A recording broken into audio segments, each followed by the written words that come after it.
What's up guys, if you'd like to use these transitions then follow the download link below. Once you have downloaded the folder, then you just want to unzip it and save it in your motion templates transitions folder. So to do that, just copy the folder and then go to your finder and go to home, go to movies, motion templates, transitions, and you just want to save it in this folder right here. I have it saved right there. And then once you've done that, go back into Final Cut Pro and you can find the transitions over at the transitions tab over here.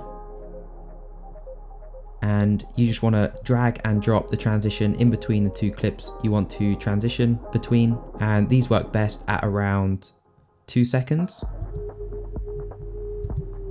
And then if you go up here to the inspector window, you can actually change the color of the light leak, which is super cool. And then you can adjust the saturation. You can also adjust the opacity, so if you just want it a bit more subtle, or you can turn it into a full-on glow transition. And then you can also adjust the position of the light leak using these sliders right here. And then there's also another slider for the exposure if you want a full screen wipe light transition. There's also a full pack with 20 preset light leak transitions, so check that out if you like them. I hope you guys enjoyed this video and I'll see you in the next one.